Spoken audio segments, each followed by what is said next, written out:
I also need to craft 2200 sea lanterns, 2200 emerald blocks, some smooth quartz stairs, smooth stone slabs,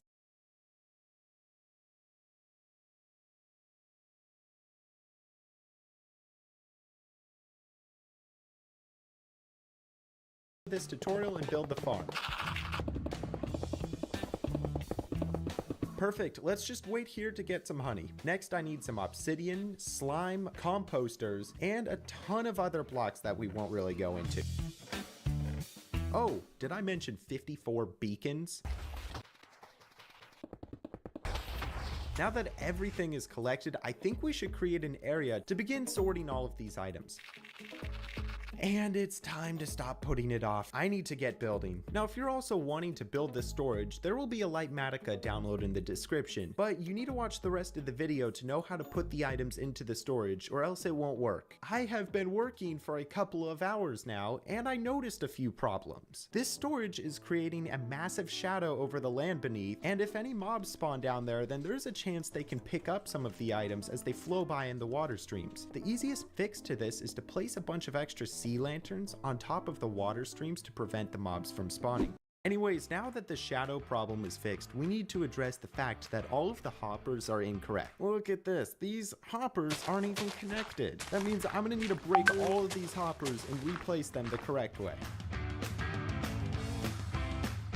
Well, now this part will be satisfying because it's only glass. Okay, now I just bumped up the schematic a row and we have arrived at our next issue. Each of these hoppers need to be full of filler items. If I don't put those items in now, then I won't be able to access them later, and it's going to be a huge disaster.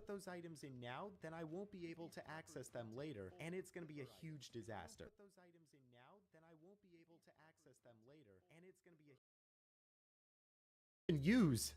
Okay, I'm thinking actually slime, and my reasoning for that is that I have this crazy slime farm over here that produces thousands of slime, and I already have all of it that I would need. Now, the next thing is I can't just put these slime balls into the storage because they will sort into the wrong places if they're just normal slime balls. But I'm gonna actually rename all of these things. And a bit of advice if you're gonna build this is name the slime balls number 1 or number 2. The reason for this is that having the short names makes renaming them in an anvil much faster.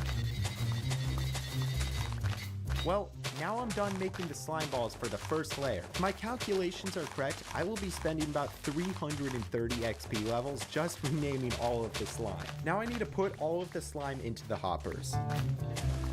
I have finished the first of the item sorters, and now it's time to move on. It looks like a lot of water needs to go on this layer. I basically just followed the layers on the schematic as they told me. It wasn't too difficult until I noticed that a block was missing. I was right up here and I looked over there and there's a missing slime block. Now, that's not too big of a deal, but I'm more worried that I might have forgotten something else somewhere else. The only thing I can do is just hope that I did everything perfectly. Spoiler alert, I didn't. Time for the second round of slime balls. But just when I thought I was almost done, I realized something horrible. Okay, so when I was creating the storage on a creative world, I thought it would be really cool to put water traveling tubes to get around quickly. These require dolphins, and if you didn't know, I am currently here. The dolphins are here. That is a gap of over 500 blocks. I did see a trick. Let's place some scaffolding over here in the water. Now we can use this lead to grab a dolphin. Nice, let's bring him to the scaffolding. Now splash the dolphin with some water breathing so he doesn't die. Oh my gosh, I actually didn't expect this to work. As long as we don't use any fireworks, he shouldn't die. Okay, now the tricky part is landing the dolphin in the water. Attempt 2. Perfect. Let me repeat this a few more times. I probably should have tested this before, but how fast did he go? Oh my, that is actually insane. All right, I am on the final couple of layers. Time to place all of the beacons on top.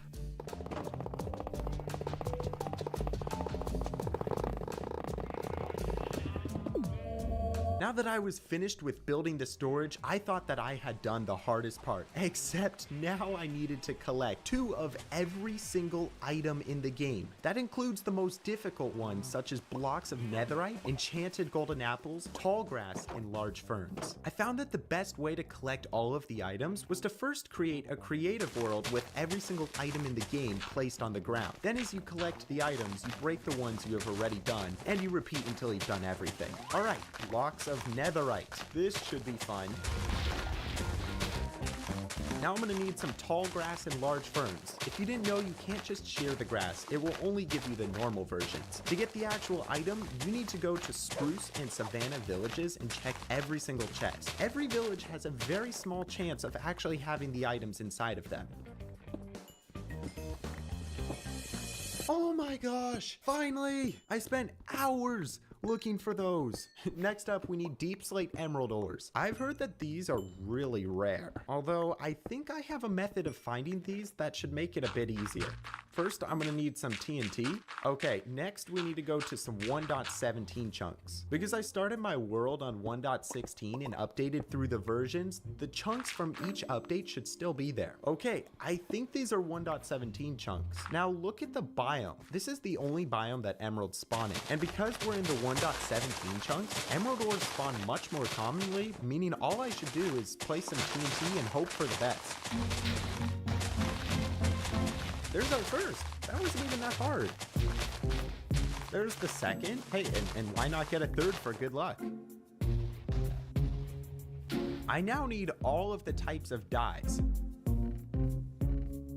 Now all types of glass variants. All the wools, all the candles, all the banners, the terracottas, glazed terracottas. Geez, you tired yet? Time for all of the plants, time for everything redstone, all of the mob drops, every type of wood. Okay, I think I got everything. Oh wait, I still need dirt. That took me about 15 hours. Now that everything's here, I need to make a decision. These diagonal sorters are amazing and all, but they're slow. I think I would like to start sorting the items on the normal hallways, and then anything extra I'll put onto the diagonals afterwards. So what would be the best way of sorting 1,000 items perfectly? What if I take all of the woods and just place them in the spots first, and then worry about the item filters after? Okay, that wasn't actually too bad. I also put the items we've already done into separate shulker boxes to make sure that they stay sorted. I guess I need to do this 847 more times. And done. Not quite actually.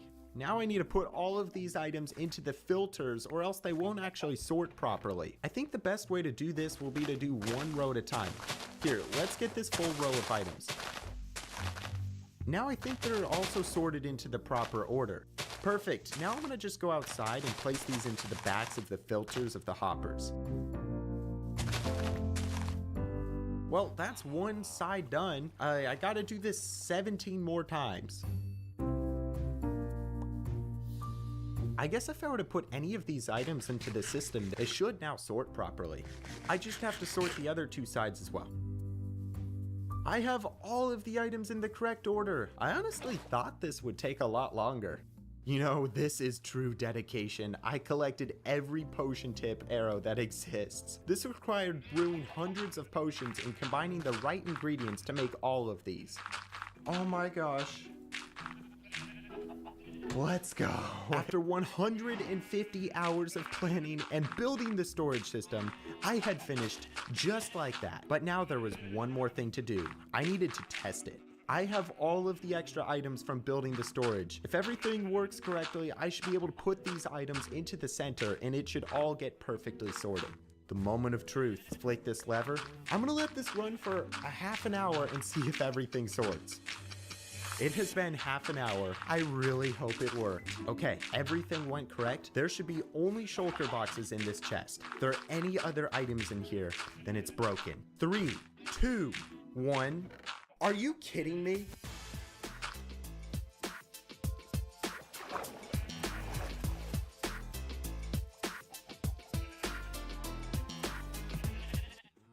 The dropper was made 11 years ago and is the most famous Minecraft map ever. The goal is to fall from world height through all sorts of obstacles and then land in the water at the bottom. Simple. But if you miss, you die. And I've decided that because this is one of my favorite Minecraft maps, I'm going to recreate the dropper, but in my hardcore world. And to start things off, we're going to begin work on the first part, which requires us to mark out an area where all of the dropper levels are going to go. And now my plan to make these levels is going to require so much preparation. But once we do, I'm going to actually play them on a live stream, which means one chance to survive, or I could potentially lose the hardcore world that I've played for more than a quarter of my life in front of thousands of people. Now, from the brief research I've done, I found out that each of these dropper levels are so tall that they'll go from world height all the way down to bedrock, which is why we have to remove the land so they'll fit. So we're going to start by mining it away. And no, we're gonna get beacons for this.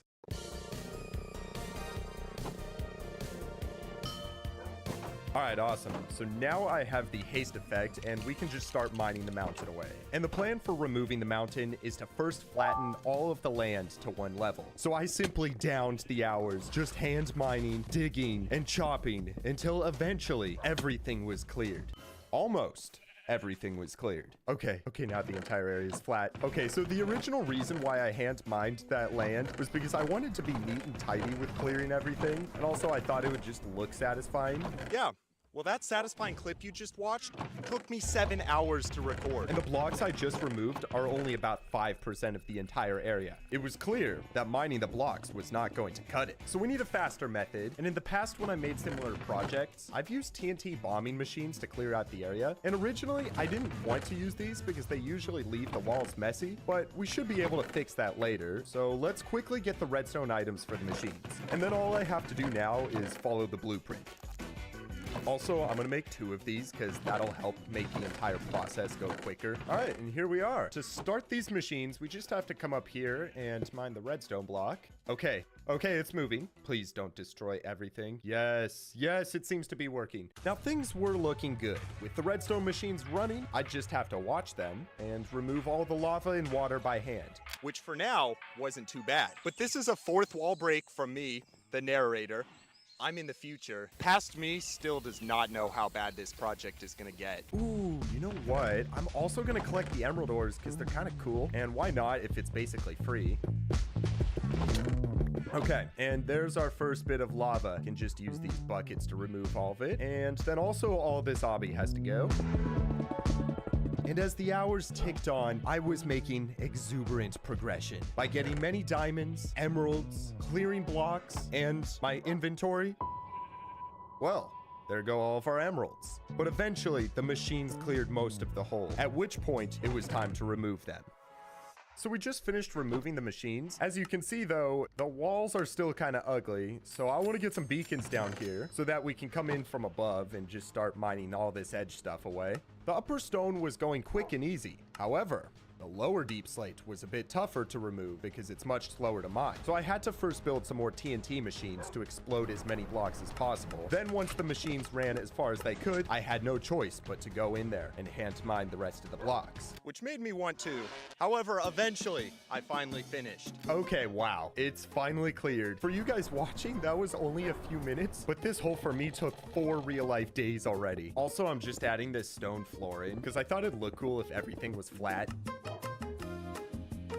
And there we go. The entire first dropper pit is done. We'll worry about the other ones later because right now I want to get some progression on the first level. And a little bit of history before we get going. The original dropper map had 17 unique levels. Instead of just building the most popular rainbow one, I've decided that later I'm going to be building the notable 9. These are the most iconic levels in the OG dropper map. And I was just about to get building when I paused. And I realized I had no idea where to even start. You see, past me was stupid, small-brained, simple-minded, you might even say. And if you're gonna be trying to build the dropper as accurately as possible, you gotta know what the dropper feels like to play. And what better way to experience the dropper than to play it in real life? We're going skydiving. Oh yeah, here we go. here at Mog Swamp's house. Oh my gosh, I'm not even kidding. I almost just hit his garage. Yo, how do you feel? I'm scared. Dude, the clouds are so cool. We're gonna be above those. We also met up at this taco place with King Samlot, Marcus, and Minecraft Biker. After getting lunch, which I don't think is a great idea before skydiving, we made our way to the place. Listen, you guys better subscribe. This guy's going skydiving for you.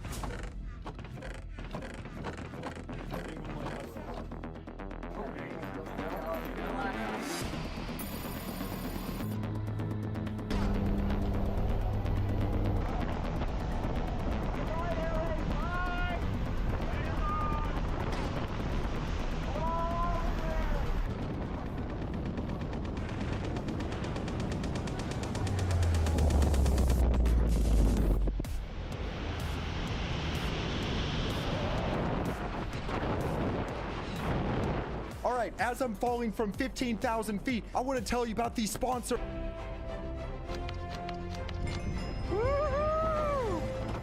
I'm on the ground. It was really fun. Right on. Yo!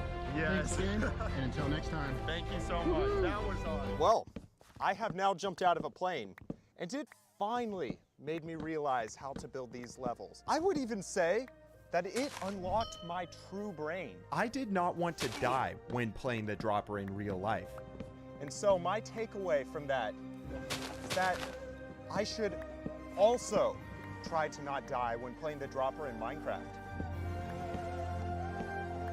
Okay, you caught me. I just wanted to check skydiving off of my bucket list. But the good thing is now we can actually get started on building the droppers. Now the first level is gonna be everyone's favorite, the rainbow, which consists of 11 colors of wool and is approximately 252 blocks tall. So the first thing we're gonna do is set up some max level beacons down here so we can run and build everything quicker.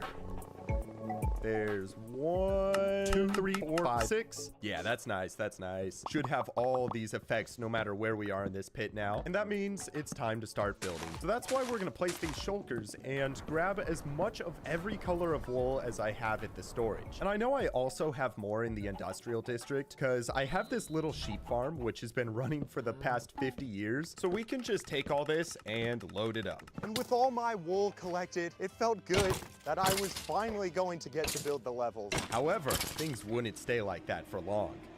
All right, so we're going to be using the blueprint mod called Lightmatica for this. It'll basically tell me what blocks I need to use and where to place them. And right now it's saying that I need to get all the colors out of these shulkers and start following the blueprint rings upwards.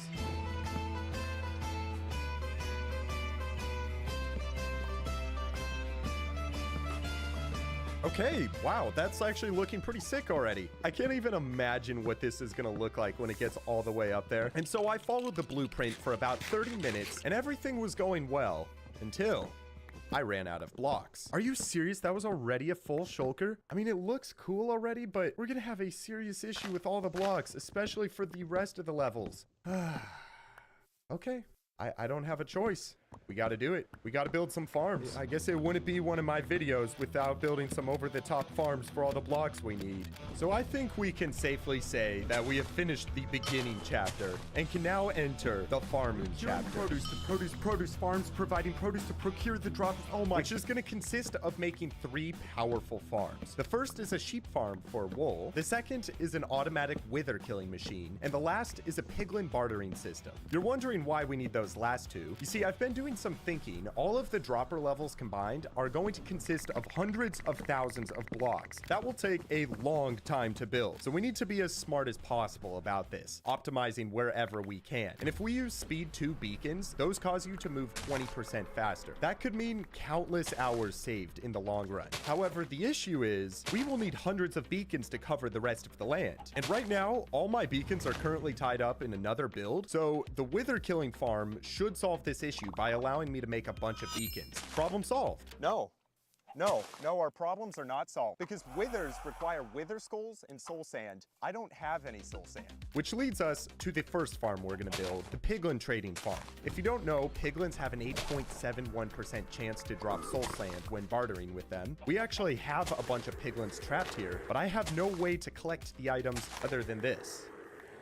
We're gonna start by building a better storage for this. I don't know how large it really needs to be, but I'm gonna just mine an arbitrary size and then make it bigger later if we need more space. Ooh, and the other thing we need is a much nicer entrance, because this is the most convoluted thing I've ever seen getting in and out of here. I don't even know what I was thinking when I made this. So I'm thinking we just break a bunch of bedrock here, and I've done this a ton in the past. We basically just set up this redstone grid around that lever, then some pistons and redstone blocks so they're powered. Then we come in and use an auto clicker on the lever and flick it several hundred times extremely quickly. And now my game is lagging, which means I can mine these pistons and yup, see how they're glitched? Now we're gonna place some downwards facing pistons, and as soon as the game stops lagging, then the bedrock gets broken. There it is. And, okay, it didn't work. So it turns out that in 1.20, they patched the bedrock breaking method. Lagging out the game with redstone no longer works. Well, that's what I thought until I did some research and found this machine. The way it works is you flick this lever, the pistons start moving, and then you have this line of redstone that goes to a piston that you then mine and replace instantly, which then somehow makes it headless. And then watch this. Yeah, no. This isn't cheating. Okay, maybe it's a little cheaty. I mean, is it cheaty? It's technically a feature in the game. Anyways, for the next half an hour, I continued using this weird redstone method to clear the bedrock until eventually I had completed a 5x5 pit through the nether ceiling. All right, it's finished. It's not symmetrical. Gosh.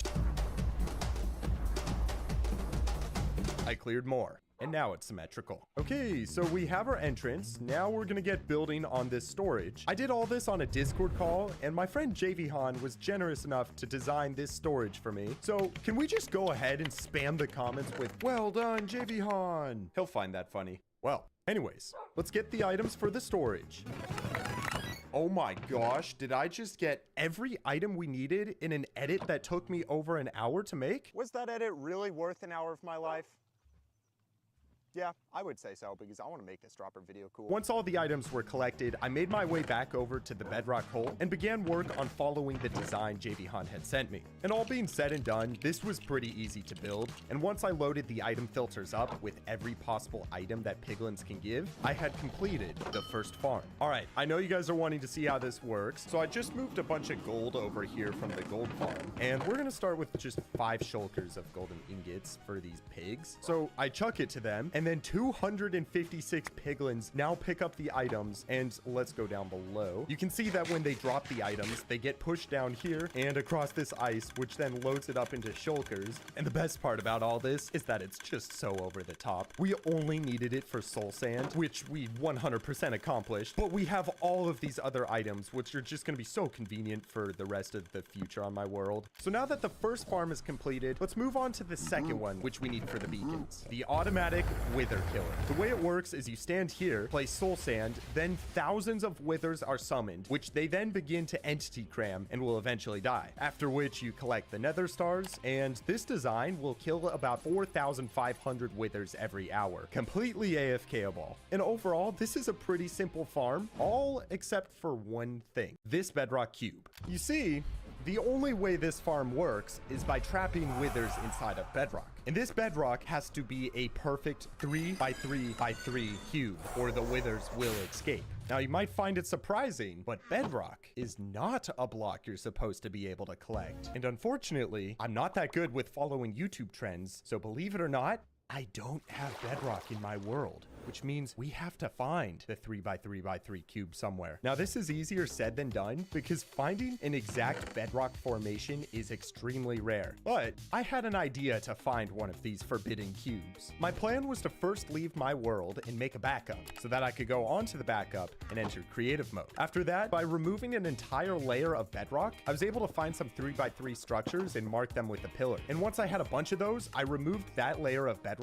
and searched under those pillars for another 3x3 square. And eventually I found one. I marked those coordinates and then went back onto the real hardcore world. And now I have the location of where we need to build the farm. This now meant it was time for my favorite activity: bedrock breaking. Because we have to break the bedrock around where the cube is so that we can fit the rest of the farm. And so I had my machines and a promise, a goal, a mission that I would break all of the bedrock in one sitting. So I booted up the stream, I clicked go live, and then I tortured my viewers for the next 7 hours watching me break bedrock. I'm not kidding, it took me 7 hours. The bedrock breaking wasn't too bad though, because I did have the chat to talk to. Well, it wasn't too bad until it was, and boom, just like that, done. Stop. Wait, what's up? I messed up. I literally broke the bedrock we were not supposed to break.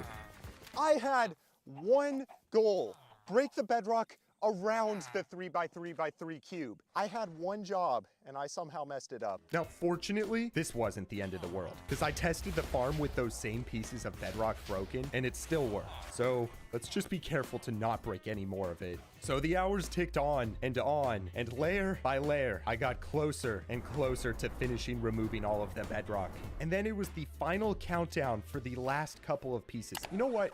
Let's just play this stream clip. Guys, it's the final countdown. Let's go. Oh, wait, we gotta finish before it hits the final countdown beat. The last piece right here, guys.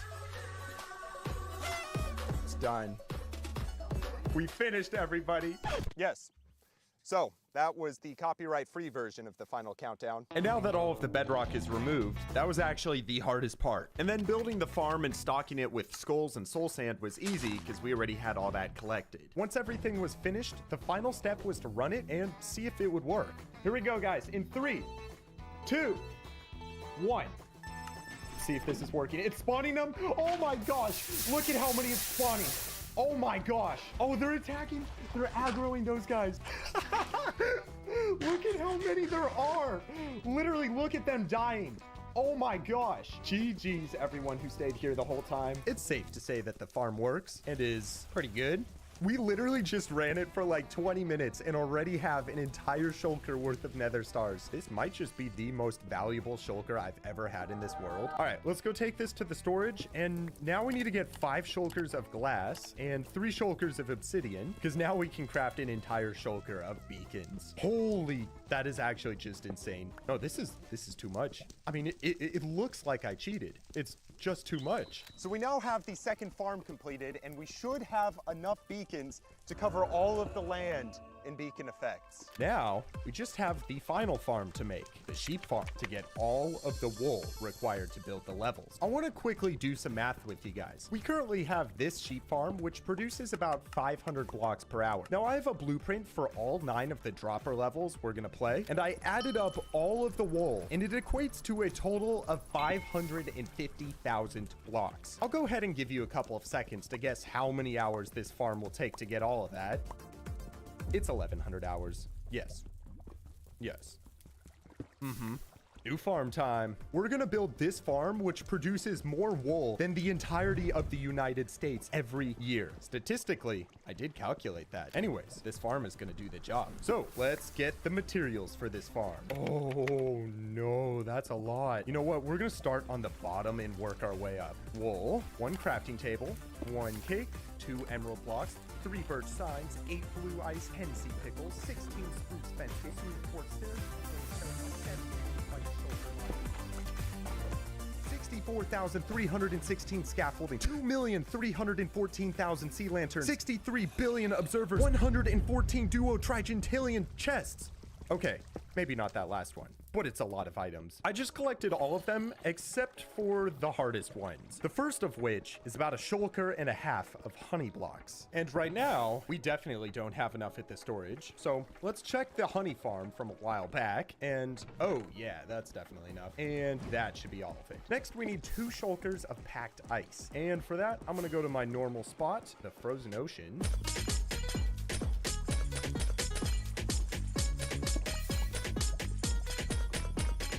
There we go. That should be all the ice checked off. Now some iron blocks, which we can craft over here at the iron farm. And then 8 shulkers full of grass blocks, which unfortunately there's no good way to farm grass blocks other than just the classic method of mining it. So It took me about an hour to get all the required grass blocks, and now the final item for the farm is 39,461 white stained glass blocks. And yes, that time the number is for real. So I'm at the storage, and currently we have about 5 shulkers of white glass and 4 more right here, but that's not nearly enough. So we need to go get some more sand to turn into glass. And if you remember from the last video where we made the massive TNT nuke, one of the items we needed a lot of was sand. Good thing we still have a bunch of sand in these chests. So we're gonna take this over to our super smelter and cook it up. After just a few minutes of cooking the sand, we had collected all the required glass. And then I took it back to the storage system and crafted it into white stained glass, checking off the final item. And now that all the farm items are in this chest, we can get building with this sheep farm so that we can get all the items for the dropper projects. All right. We need to find a spot to build this. I think it needs to be pretty far out because the farm requires 1,024 sheep, and I bet that's gonna be pretty laggy, so I don't really want it around any of my other builds. Right here should be good. It's out of the way, but it's still close enough to all my other farms that it's convenient. And now we get building. This was the part that I was not ready for. I was so ignorant, thinking that 1,024 sheep was a good idea. No, it was not a good idea. Okay, so first things first, I think we need to get the sheep into a spot. So that's why I got this stone here, because we're gonna just start building a cage for the sheep like this. And in total, I want to have 16 cages, one for each of the colors. Just on a side note, I feel like Mojang should make it so that rainbow sheep drop any color of wool, not just white. It just doesn't make sense why they don't. Anyways, let's go get some sheep so we can start breeding them. There we go, found some. Okay, so we need to bring these guys back. That's why I got these leads. Come with me. Please stop getting stuck. Thank you. Come on.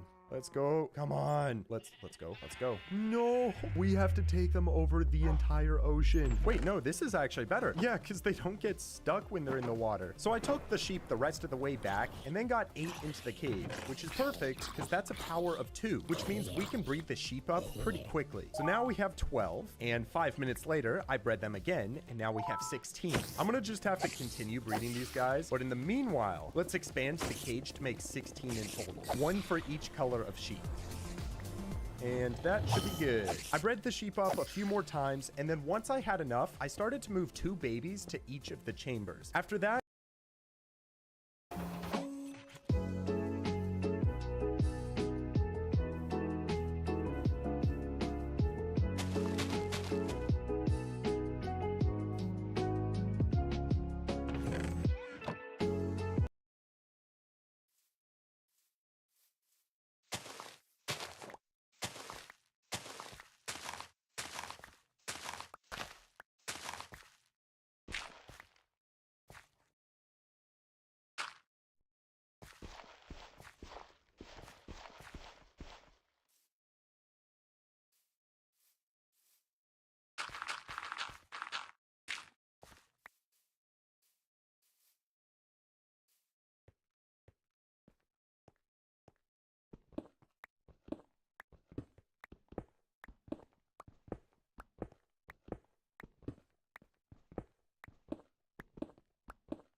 I went back to the storage and got 2 of every color of dye and then went and dyed all of them. All right, so we have 2 of every color of sheep now, and the sheep can only breed once every 5 minutes. So we have 2 options. We can either sit here and wait to breed them, or we can get started on the farm itself and breed them while we're building. Yeah, let's do that. To be honest, I have no clue how this storage works, but that's why we have Lightmatica, because I don't have to be intelligent to use it. And so I did this for hours and hours.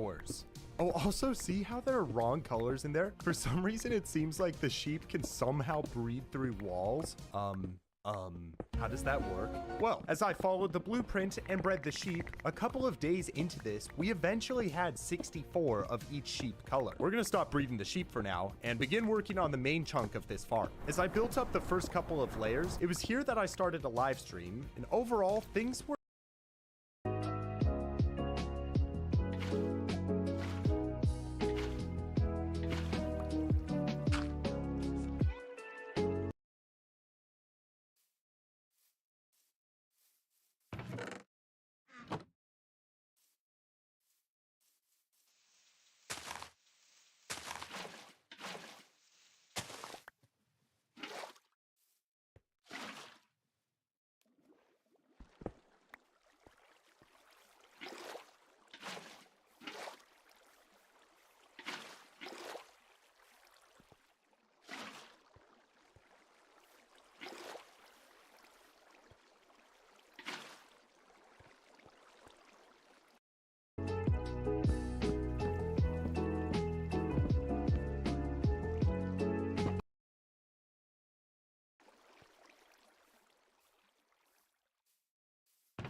rather easy.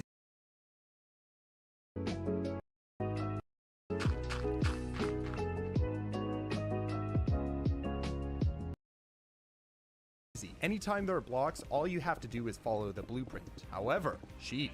You see, I would argue that sheep are worse than villagers. You don't believe me? Just watch. I had to get the sheep into the pen. So we started with the first color, red. I set up a minecart track and then pulled 2 sheep out of the pen with a boat and then used a minecart.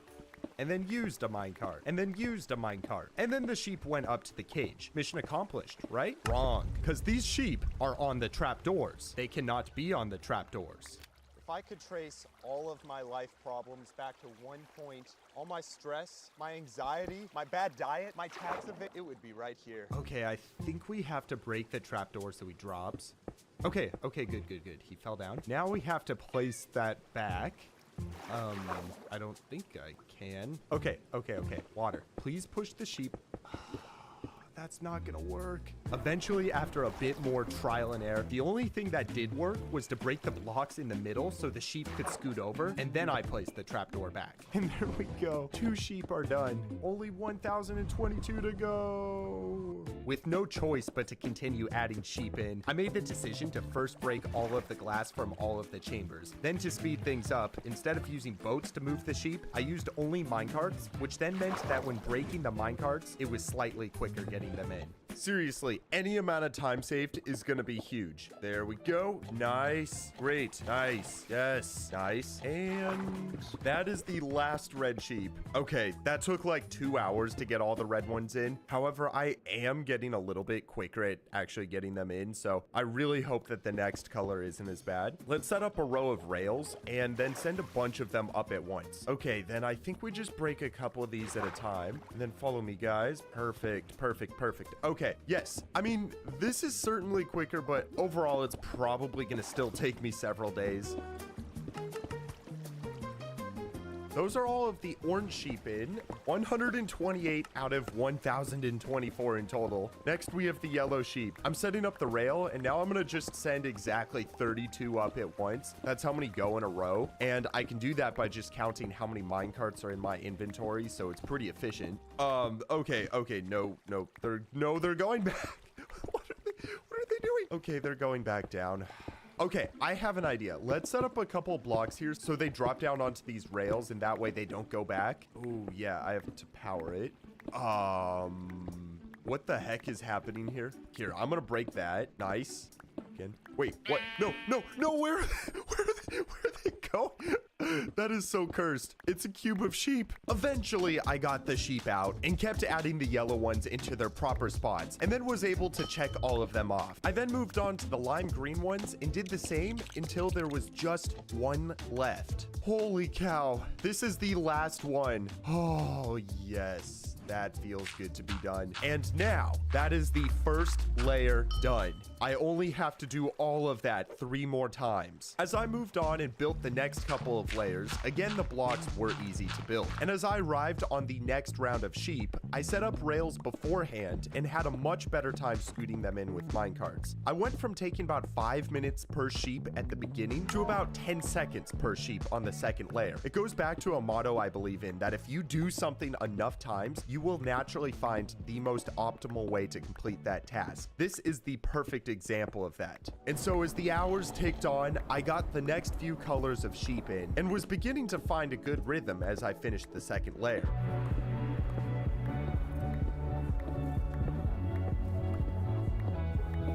After about 12 hours of total work on the sheep farm, I won't lie, it was beginning to get boring, but I was not going to let that stop me. The motivation of the vision of getting to play the dropper at the end was enough to keep me going. Oh, that, and also the fact that I was listening to the 20-hour Dune book. As hour 20 approached, I was on the final layer of the farm. I repeated the process of getting the sheep in, and then, with just a couple left, oh my gosh, this is the last sheep. Oh my gosh.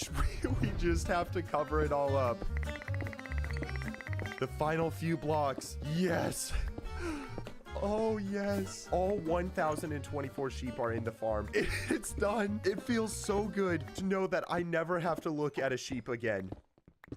I removed all of the sheep pens, got rid of the beacon, and then the penultimate thing to do was to go over to the wood district so I could get wood, and then shulker shells from the shulker district. That way I could go to the top of the sheep farm and craft just a few shulker boxes. Just kidding. I crafted 30,000 shulker boxes. Yes, you heard me right. It's justified though, because I'll hopefully never have to add more into the system. Anyways, guys, one more thing to do. We gotta come over here to the top of the iron farm, and we're gonna just place down all of these shulker boxes and start crafting a whole bunch of shears for all the sheep. So I spent about an hour crafting shears up and then moving them over towards the farm. And once they were loaded up, I checked the statistics and saw that I had crafted 30,800 in total. I am willing to bet that the amount of people in the entire world who have ever crafted that many shears can fit on one hand. It's absurd. This farm took me about 30 hours to build, but it was so necessary and so worth it. Oh my goodness, that is so satisfying. And then they just come up over here and they also get sorted into shulker boxes.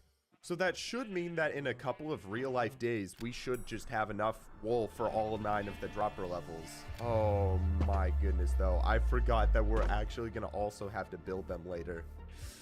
That won't be fun. And it was at this point that I decided to celebrate by taking a day-long break because We can now check off the farming chapter of the video. And now it's time to move on to the third chapter, which is to make the entire pit for the levels to fit in. I want to do this before we do any more building on the first level, because in the long run, it'll save more time to finish this, then build all 9 of the levels at the same time. So first things first, let's do what we did at the beginning and mark out the entire pit with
black and yellow concrete. Nice, there we go. Also, I covered the first level in blocks because I was streaming this and I didn't want the chat to know what the project was. At this point, they just thought I was building a big pit. Yeah. I bet they thought I was crazy. Anyways, we're going right to the TNT method to get rid of all this land. And that means, first things first, we got to get rid of all of the water in here. So I'm going to get some sponges from the storage. And how many have we got? Okay, that's not going to be enough.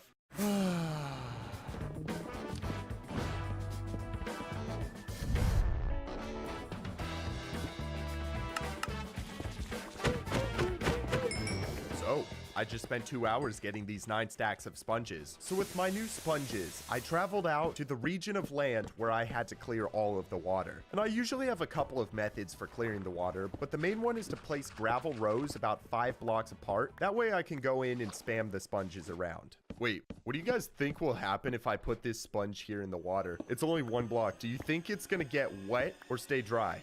In 3, 2, 1. Okay, that's interesting, but it can't be possible because the sponge picked up the water, right? Because it took the place of where the water was, so the water had to go somewhere. But how is this possible? Because the sponge is not wet. This does not make any sense. Clearing out the area took me a couple of hours, but eventually after many cycles of placing sponges, mining them, and drying them in the nether, I had finished clearing all of the water from the entire chunk of land. All right, chat, we're done. Oh yes, sorry for the chat jump scare. I was streaming again. Okay, now we need to figure out how to remove this land. I do have a plan. So before we were using TNT mining machines, and those are good, but this is 784 by 166 blocks, which means it's huge. And there's gonna be a ton of lava and water to remove this time. So those machines would simply take too long, which is why I'm thinking we should build a machine called a world eater. If you've never seen one before, just trust me, you're in for a show once we build it. But to run a world eater, we have to build trenches around the entire pit. So that's why we have these machines. This is a smooth wall trencher. Oh, and yes, this machine does use multiple dragon eggs. I was able to get these by just going into creative mode, grabbing them, and then putting myself back into survival. Okay, that was a joke. Please realize that all of this was streamed as proof. And the way that I got these dragon eggs was from a dragon egg farm that I built. Okay, so let's go ahead and start the machine. Yes, there it goes. Yes. Don't you love that with the power of editing, I can pretend that I built the machine perfectly on the first try? So hopefully this machine over the next 15 hours or so should clear a perfectly smooth trench all the way down to bedrock. Now, you remember how I said that this project was gonna get bad all the way at the beginning? It's about to begin. All right, so as these machines keep exploding, they're gonna keep moving down, and that means over here, we basically need to mine out a little pit for this part to move into. So let's start by getting a beacon. And there we go. Now I'm gonna just have to mine all of this out while listening to my book. All right, there's the first side done. Got to do this over here as well. And there we go. All right, so as you can see, the machine is now cleared a little bit. Also, I need to make sure to clear any lava and water that the machine exposes as it goes down. So that means I can't really AFK this. The machines ran for a couple of hours until the first one got low enough where the TNT began to explode the walls a little bit. It is the beginning of the end. Okay, that's not good. Okay, I gotta plug that water. No, it's coming right back and it's re-exploding the blocks. Are you serious? I couldn't think of a way to prevent this other than just plugging the walls over and over every time it got lower. But eventually it was finally low enough that the TNT stopped exploding the walls and releasing the wall.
Water. So for now, I could semi-forget about that trench and repeat the same on the other side.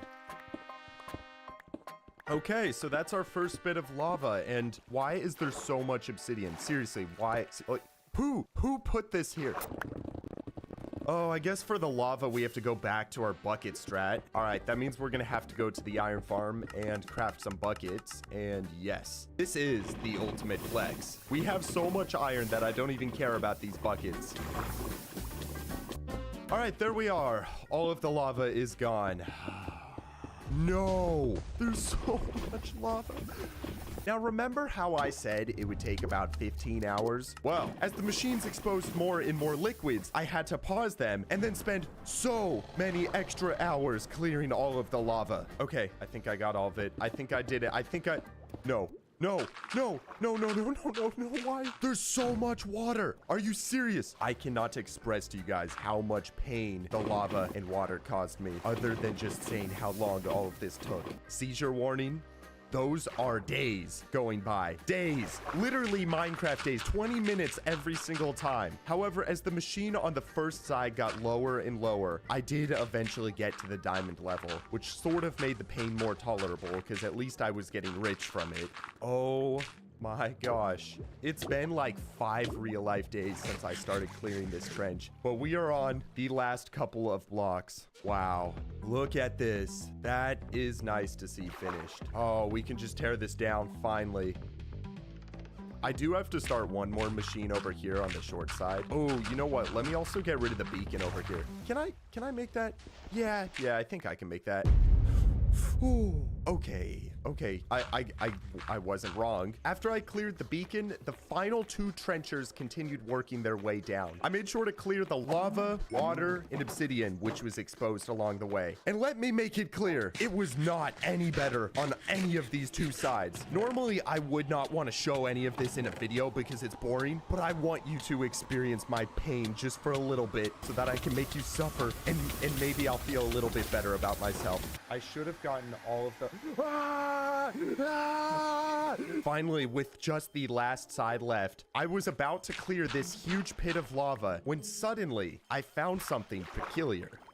Ooh, what the heck is that? Why is there just a random tunnel here? It literally goes on for so long. What the heck did I build this tunnel for? This would have taken me hours. The funny thing about playing in a hardcore world for over 4 years is that eventually you start to find things from all the way back at the beginning. And you almost get to relive those memories. As I got towards the end of the tunnel, I realized that I made this tunnel so that I could originally move shulkers towards the shulker farm. And to be honest, it's moments like this that I'm worried I will never get to experience again if we end up losing the world in this video. Anyways, sorry, that was another weird tangent. After that, I spent a couple more hours clearing the lava from the final side and letting the machine run all the way to the bottom, where finally, after about 25 hours of making the trenches, all 3 sides were finished. And now, we are very close to getting to make the World Eater to destroy all of this land. But just before that, we need to remove all the immovable blocks from this region, which includes obsidian, spawners, and chests, because the World Eater will otherwise get stuck on those and break.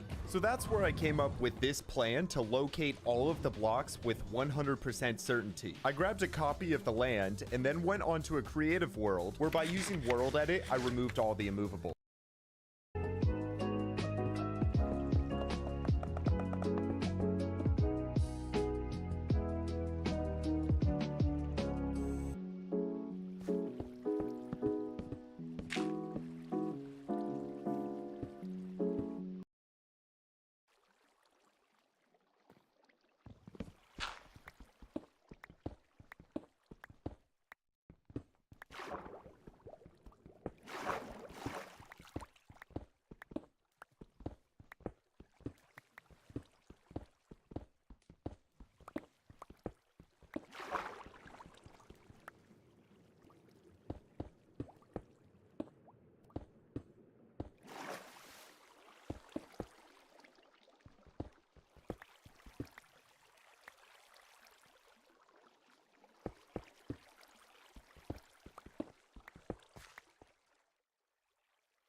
This land has the immovables, and this land does not. As you can see, when we overlap this blueprint of the land that does not have the blocks, it's saying that all of these are incorrect, and it shows us exactly where we need to remove them. So I can use this on the hardcore world now. Now, I know what you're already thinking, but Wunba, isn't that cheating? Well, actually, it's not, because at this point, I don't care. Okay, for real, I just want to be done with this project because it is actually starting to drive me insane. After over 100 hours already invested, any tiny little inconvenience was really starting to get on my nerves. The burnout was coming. That should be it for all the immovables in this entire region. Oh, yes, that is nice to have done. Well, there's no point in just looking at it, so we might as well just get going on the World Eater. It's going to require this list of items, and I already have the farms to get all of these, so it should be pretty simple to get them. And now, we should get building. The way a World Eater works is you have a whole bunch of TNT machines that are perfectly spaced apart so that they blow up every block below. But a World Eater also has these liquid sweepers that go back and forth on the bottom, and these will automatically clear all the lava and water, which will save us so much time in the long run.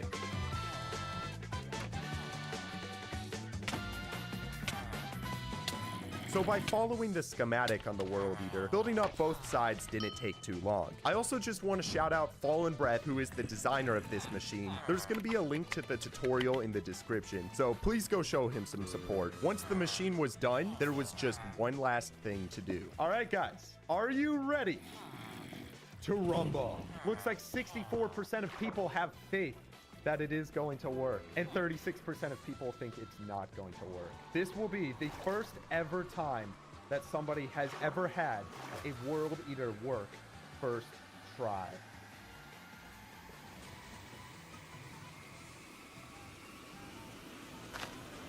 Yes! Oh boy, that's loud. All right, well, while this works, I want to make the area around here look a little nicer because the edges and stuff are pretty ugly. So let's first take a trip towards the quarry from several episodes ago, and we're gonna get a bunch of dirt because I just want to start coming in here and just begin terraforming the top of this a bit, making the edges look better. And we'll just go ahead and do this all the way around here. Because this project is so close to spawn, I think it's important to make it look as good as possible. All right, yes. Yeah, that's looking clean. Also, take a look at the World Eater. It's still working, and it's beginning to finally clear some blocks away. We still got a lot of time to kill, and I'm thinking the next thing I want to do is actually work on smoothing all of the walls, just like this side. And to do that, we're going to have to come in here and just fill in the gaps with blocks or something. And I think I got a good idea on how we're going to do that. My plan is to cover the walls of the entire pit with water. That way I can just float in the water up to the gaps and then place the blocks in. So to get the water, let's first get a row of dirt blocks around the entire edge. And then we're going to place ice on top of these and mine it. So let's go get some of that quickly.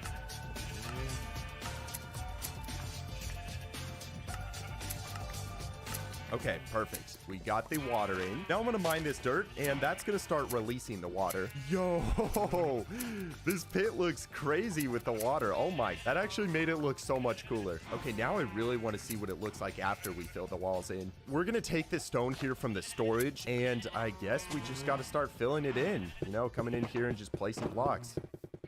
Yeah, no, this is gonna take a while. And so, as the hours ticked on, I filled in the walls, and the machine got lower and lower. Okay, looks like it's about to clear some water. Will it work? Yes, it's working. Nice.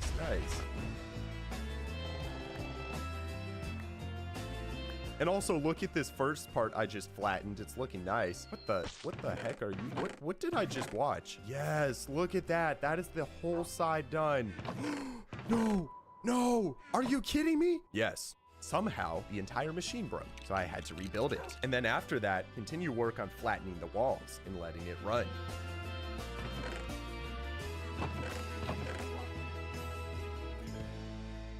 And eventually, just as I was on the brink of insanity, I finished placing the blocks and smoothing the walls, which meant I next needed to run in there with buckets and clear the water away, which did lead to a pretty cool pattern being formed. And once the water was gone, so were my thoughts of death. Dude, are you actually serious? Oh, okay. I was about to lose it. I thought it broke again. Thank the Lord those are just ghost blocks. Okay. So the machine is not broken and everything is looking pretty good too. Last thing, I just want to add some black and yellow concrete in the outline again because it kind of got blown up earlier. This time though, I'm thinking we're going to make a 3x3 pattern because it's just going to look cooler. And then finally, once the concrete was done, the entire pit outline was neatened. And the last remaining thing to do was to just wait for the World Eater to finish working over the next several hours. As the days ticked on, the machine got down to diamond level, and this was gratifying to get to mine a bunch of them. One notable thing that happened was that I was flying around when all of the sudden, I found 4 deep slate emerald ores next to each other. If you don't know, deep slate emerald ore is the rarest item in the game, and finding 4 of them is just unheard of. I genuinely want to know what the odds are that I found 4 of them, because from the research I did, there has only ever been one other person who found a 4-pack, and the people on Reddit thought he was cheating. Here is the seed and coordinates for proof. If you are good at math, please let me know what the odds of this are. I am just so curious how rare it is. After that, I waited and watched the machines for a couple more hours until eventually it made it to the bottom and finished clearing the entirety of the land. Unbelievable. Oh, guys, this was so much pain. All of the liquids, the time, everything. I do want to do one more thing. I want to flatten the ground here because we're going to flood it with water in a moment. So I'm going to quickly just get a bunch of cobblestone and then start filling in the gaps here.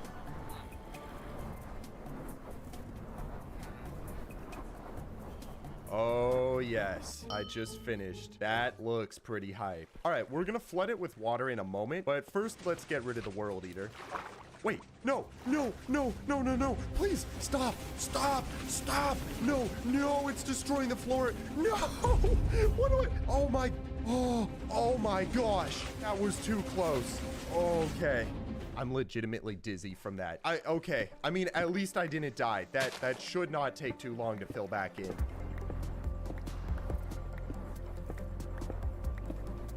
And there we go. The World Eater is gone. Let's put all these items away. And the last thing, let's take this ice back over and we're going to place it around the entire edge. Just like that. Now, time to mine it. And as soon as I mine these final 2 ice blocks, the entire area is going to flood. And then we'll be done. Okay. In 3, 2, 1. There it goes. Oh, yes. That is actually so satisfying. It's so beautiful. I just want to cry. We're done. Oh, yes. Oh, wow. Well, the entire pit is finished. This is a month of my life you're looking at. Wow. Now, I'm going to be completely transparent. It was at this point that I was starting to lose interest in the entire dropper project. It had already been an entire real-life month since I started. And even though this pit is absolutely enormous and we built all the infrastructure required to make the levels, it felt like I had barely done anything in that entire time. And the feeling of burnout was creeping up on me. I knew that if I didn't take a break right then and there, that I might completely lose it and potentially do something that I'd regret. It was on March 21st, 2024, that I made the executive decision to take a break from Minecraft and from my world. At first, it was just a break, but the more time I took away, the less I wanted to return. The thought of sinking more time into the project was something I just didn't want. And as the days turned into weeks, and then weeks into months, I stopped caring about finishing the project. I spent a bunch of time doing other things, like a challenge with my friend Sammy, an SMP I was invited to, a small trip, some hobbies, and I honestly just lived my life outside of YouTube. And after a while of this, there was a thought that began to grow. I was enjoying these other things more than I was Minecraft. I thought maybe I should just put it on pause and pursue something else for the foreseeable future. After all, was Minecraft really The one thing that I wanted to base my entire life around? And as time went on, that question grew more and more prevalent in my mind. And I basically answered it by not playing the game at all during this time. But the thing about Minecraft that I love is that you don't ever really quit the game. You only take a long break, because 74 days later, on June 3rd, 2024, For the first time in a while, I thought about the hardcore world, and I thought about that unfinished dropper project. I thought about how I had gotten burnt out and why that had even happened. I had lost interest because I was working on the project way too much without any moderation, which led to not having much balance in my life. And that's why all those other hobbies were so appealing, because they were simply a change. And looking back at this, I realized that my old way of thinking was that it had to be one or the other, Minecraft or these hobbies. There was no in between. However, that's just not the case. That self-reflection made me realize the importance of balance, do a little bit of Minecraft here and there, and then also some hobbies on the side. With that new tenant to live by, I felt that I finally got to the root of why I had originally burnt out. And it was then that I once again began to notice the urge to play the game. And so on day 75 of my break, I, for the first time, logged back into my world and started work on the next chapter of the dropper. Okay, wow. I'm not even gonna lie, I sort of forgot where we were. But holy cow, this is pretty nice to be back. Being back was kind of jarring at first, but I took a second to look over all my old plans and recordings, and then I realized we have to collect all of these items. That's huge. That's huge. Oh my. I was thinking I'd want to start from the top and work my way down, but looking at all these wolves, we basically just have to AFK the farms every night to get them. So I think I'll do that in the background when we collect the other blocks. All right, let's start our way on the bottom. These are pretty easy. Look at these. Wait, did you hear that? Is that the sound of a way over the top beat synced item collecting montage coming up? I think it is. Let's do this. Lava. Signs. String. Gravel. Our first 1,000 item, pink wool, sand, rails, redstone torches. All right, hold on one second. I'm gonna take a coffee break. I'm gonna need it for these next few.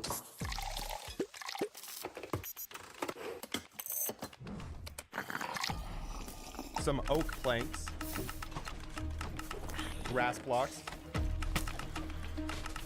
Coffee break, sorry. I need more coffee. Nether bricks, which we don't have, but I know that over at the piglin farm, yes, we do have bricks. Awesome, I can just craft these up. Some green wool, purple, cyan, gray, blue, redstone dust, spruce wood, fences, and some iron blocks, which we don't have. So as I AFK here at the farm for iron, let me go ahead and... Okay, one more page of items. These are the absolute worst ones, starting with 9,254 glowstone blocks, which we can actually get from the glowstone dust I got at my raid farm. 13,000 oak slabs. 13,902 spruce leaves, which we don't have many of. Now, way back in the day when I recreated the Avatar movie, we had to mine a whole bunch of spruce leaves, and as you can see, the forest is still pretty ugly. But yeah, this is the only way I know of to actually get all the leaves. So let's just go ahead and get mining. Epic. There we go. 9 shulkers of spruce leaves checked off. We are actually getting there on the item collecting. The wool farm has also been running this entire time. And as you can see, we got the next couple colors checked off as well. Oh, also, for now, I'm just putting all these shulkers of items here in the storage. Next, we need 14,000 water buckets. Okay. What the freak? 529 shulkers of buckets? Yeah, no. We're not doing that. Instead, I'm pretty sure that if we just get a bunch of ice from the farm, that should be good enough. Next, some obby, which we easily got enough of. And then also the 50,000 dirt blocks are pretty easy because of our quarry, we already got all of it. And as I was busy collecting the items, I realized that I was playing into the exact hardcore YouTuber stereotype where every single build has got to be bigger and better than the last. Well, you know, who cares? At least I'm having fun. I mean, look at this. I'm literally in the middle of the lake. With the 2 stone blocks also checked off, The only remaining non-wool item left to collect was 93,000 snow blocks. This was not going to be easy. Okay, so we actually have a snow farm over here in the industrial district, but as you can see, we are getting snow layers, and those are going to take a while to turn into snow blocks. So I think we actually need to work on getting some fortune shovels instead of silk touch, which is why we're going to grab this shulker of netherite shovels. I made all of these before updating to 1.20 because I don't like the netherite upgrade. Now we're going to pull up on the villager trading hall.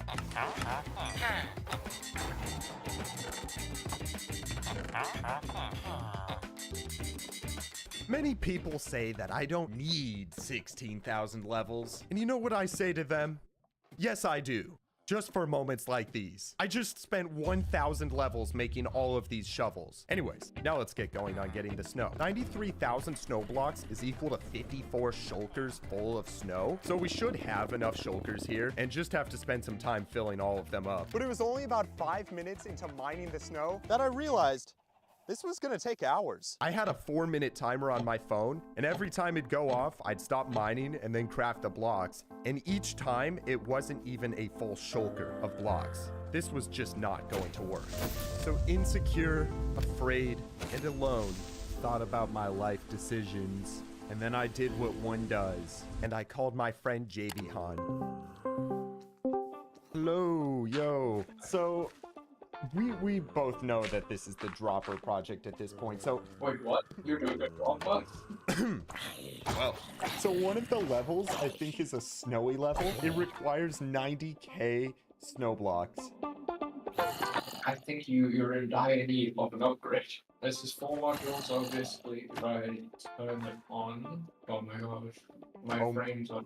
He showed me the rest of the farm, and let's just say it's good. This farm alone will get 300,000 snowballs per hour, and divide that by 4 to craft a snow block. This one farm produces 75,000 snow blocks per hour. I think this should do the trick. I also want to take 1 second to mention that I've been AFKing at the wool farm in between each of the days that I've been collecting the items. Right now, we have about 77,000 wool of each type, so we're about halfway there. I then went AFK for an entire day to get the rest because I had a scuba diving class. You see what I mean? I'm having balance. I'm trying not to get burnt out again. Also, does this count as going outside and touching grass? I'll let you go ahead and figure that out. And when I was back, I checked the farm and saw that I had 84 shulkers of black wool, which means every item is checked off except for the snow. All right, let's get this last item. We got to get the items for the farm, and it was pretty simple, so I won't show it too much. All right, let's start building this. I just got to follow the blueprint once again.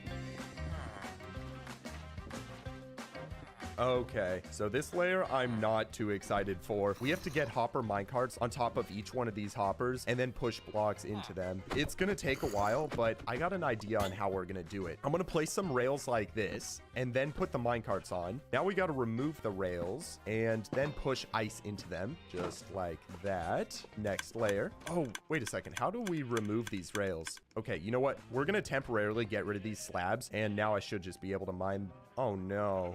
Are you serious? The minecarts in the back are pushing them out. Guys, what am I supposed to do here? How am I supposed to do this? I then, no joke, spent an hour trying all sorts of methods to get the minecarts in. First, I tried pistons. Then I tried changing the direction of the rails. I then even tried dropping the minecarts in until the GOAT, the man, the myth, the legend, JV Han, had the idea to put all the minecarts in at once, put sticky pistons on top, and then pull the rails out all at once so that the minecarts are just sitting there. I then would push the blue ice in, and it actually worked. What would I actually do without JV Han? And finally, with this method, I had gotten all of the minecarts in, and then building the rest of the farm was pretty simple. It was also fun spawning all 16 snow golems, which I then had to lead to these fences. And once that was finished, I worked on the blueprint all the way up to the TNT machine at the top, and then it was done.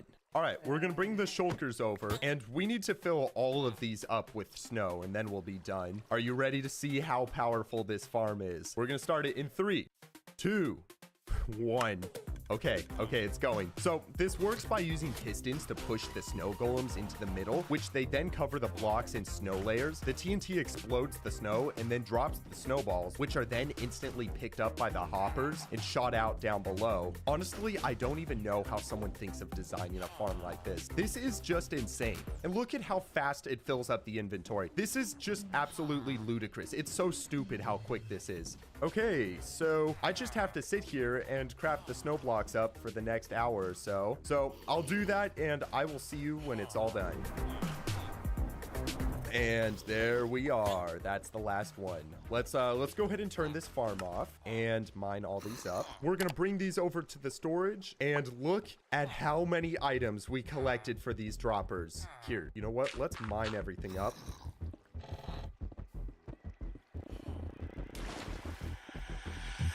I just put all of the shulkers into these chests and added it up. We have 514 shulker boxes worth of items. Honestly, wow. That is everything collected. Wow. And so, after 5 days of collecting items, we can check off the 4th chapter and move on to the moment we have all been waiting for, the building chapter.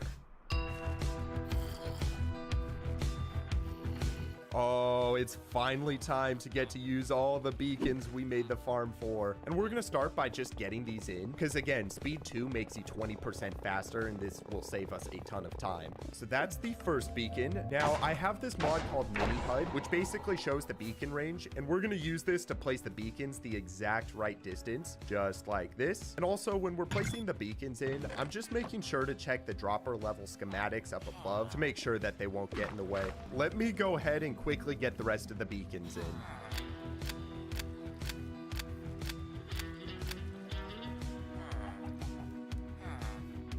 Perfect. The entire pit should now have beacon effects no matter where you are. This just looks crazy from a distance already. The next thing I want to do is set up a big dirt platform right in the middle of the pit. We're going to move all the shulkers of items here because this is going to be our item platform. And with the shulkers moved, I spent a little bit adding one block on top of each of the shulkers to make it easier to tell which items were where. Once that was done, I took a second to admire just how many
many shulkers there were before finally removing the box around our first dropper level. This moment felt really good.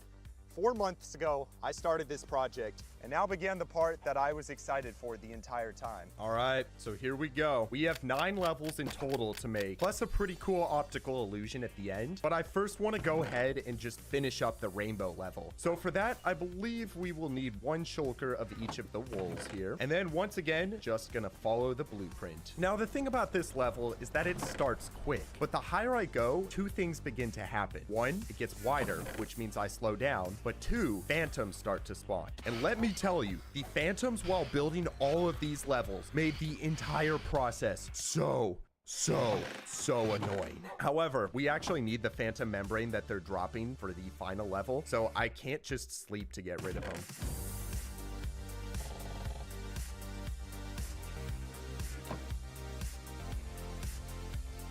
And we have an issue. Snow is spawning. Yay!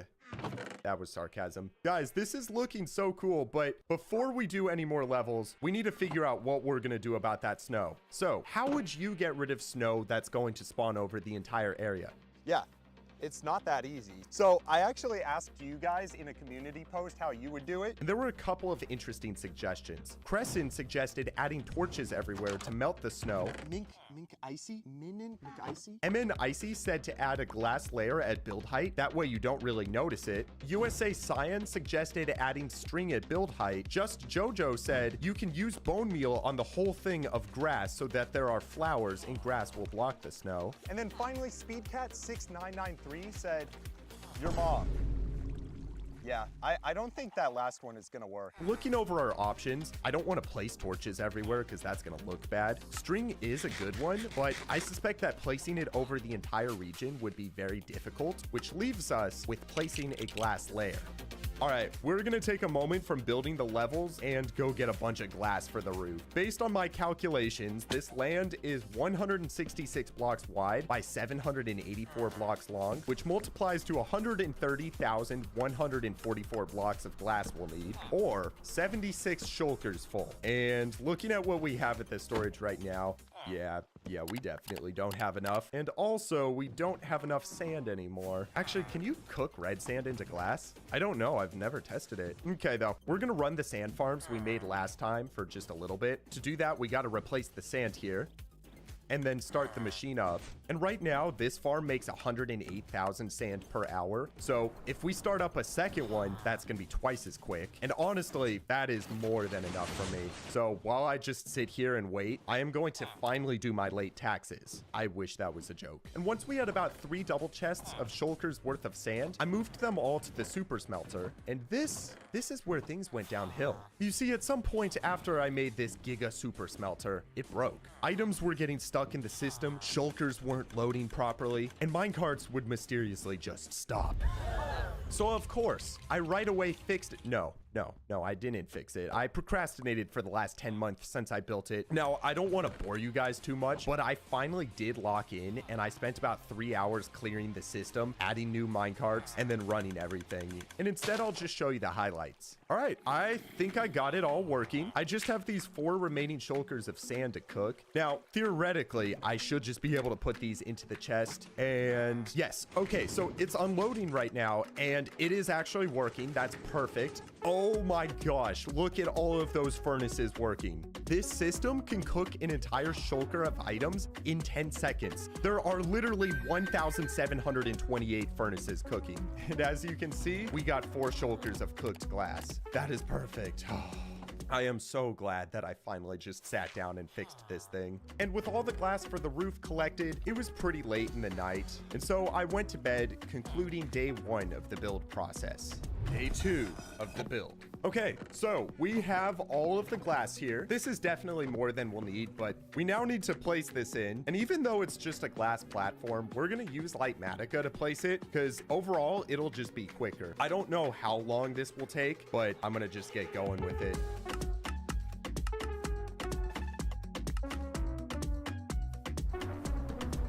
Placing the glass was rather easy, except for phantoms. Lots and lots of phantoms. However, after just a couple hours of placing glass, I got to the final couple of blocks and then ended day 2 with the entire glass roof in, which now means there will be no more snow on any of the levels. Day 3 of the build. All right, we have 8 levels remaining, and my thought is we are gonna start on the easiest one and then work our way up. Yeah, some of these later ones are gonna take a while. Okay, but the first one is, drum roll, the first level of the original dropper, the glowstone level. And for this, we're gonna need a bunch of black wool, and we're gonna just start by placing this in at the bottom. Now, I'll explain my plan for these levels. They are already going to be intense to play on stream in front of an audience, but I have a plan to make it even crazier. I wanted to connect all of the levels together, almost as if you were falling continuously through all of the levels if they were stacked up on top of each other. Now, how can that be done? Well, I made it so that when you land in the water on one, you hit a tripwire, which activates some redstone and instantly teleports you up top and falling into the next level. This means I will have to learn all 9 levels by heart, and then on the final stream, play them all at once. I'm gonna be honest, I am getting kind of worried about actually playing the levels on stream. If I die, then everything leading up to this would have been in vain. As I built up the walls for the first level, it was rather easy, and once I was at the top, I decided to check the total build percentage of the 2 levels combined and saw that it was at 10%. So I then followed the blueprint on the inside of the level by first adding the glowstone, water, and tripwires at the bottom. And then I followed the spiral pattern all the way to where... This feels so cursed seeing phantoms in here. It just does not feel like they should be able to spawn. And there we go. That is the first level completed. All right. Let's play it. Here we go. Oh, okay. Yeah, that was pretty cool, but oh my gosh, that was kind of scary as well. All right, cool. Well, on to the next level, the mine shaft. So for the mine shaft, we're gonna need to get a bunch of cobblestone to start, and we're going to begin with the floor. I am starting to realize that this entire process is just gonna be very, very repetitive. And that realization was exactly correct. Because the build was so simple, it meant that there was not much variety over the extended amount of time that I spent building. And keeping my mind entertained as I placed hundreds of thousands of blocks for hours on end was mentally exhausting. Towards day 4 and 5, waking up each morning and knowing that all I had in store was placing blocks, which was the same thing as the day before and the same thing it was going to be tomorrow, was starting to get tough. I do want to thank my friends who were on calls the whole time, JV Han, as well as the people on streams who were urging me on to keep me motivated. Finally, by also keeping my motto to take breaks whenever needed, all of these things helped me to not burn out. And so we were on day 6 of building, nearly 200 hours into the entire project. I had finished the artery level, the 4 quadrants level, and was on the sideways forest when I decided to check the overall percentage and saw that we had hit 50%. This was a feeling that I vividly remember because it was at this moment that I knew I was going to finish. It didn't matter how many blocks it took, nor how much time was invested. I was going to finally see the end of this project after over 4 months.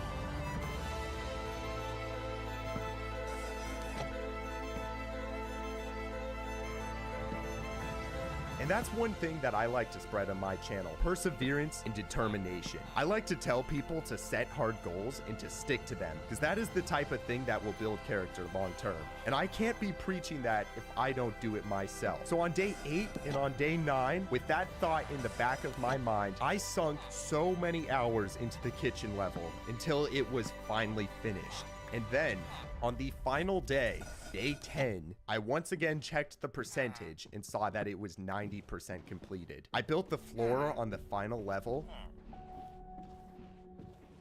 and then it was 95% completed. I then added water to land in because I had an interesting plan to place the grid. I added a teleporter at the top and then fell through the level with slow falling potions, which I made from the phantom membrane. See, I told you that all of my pain and suffering with the phantoms had a purpose. And finally, after several hours of falling down, placing, and teleporting up, I was eventually able to place every row of the grid.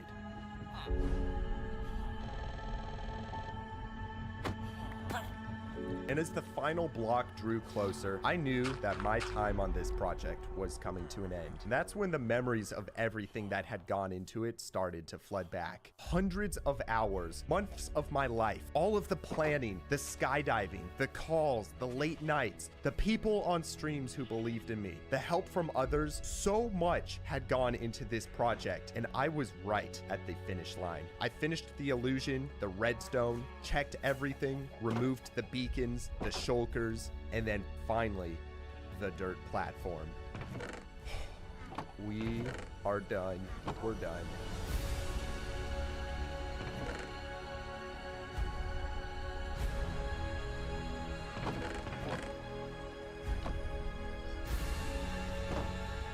So without further ado, here are the 9 levels. The glowstone, the mine shaft, the artery, the 4 quadrants, the forest, the kitchen. This is quite possibly my favorite level because of how trippy everything looks. The skeleton, the grid, and finally, the classic level, the rainbow. If I successfully beat all of the levels in a row, then I will finally be teleported to this chamber where I can look at this really cool optical illusion as a reward. So with all of that, after 220 hours spent on June 19th,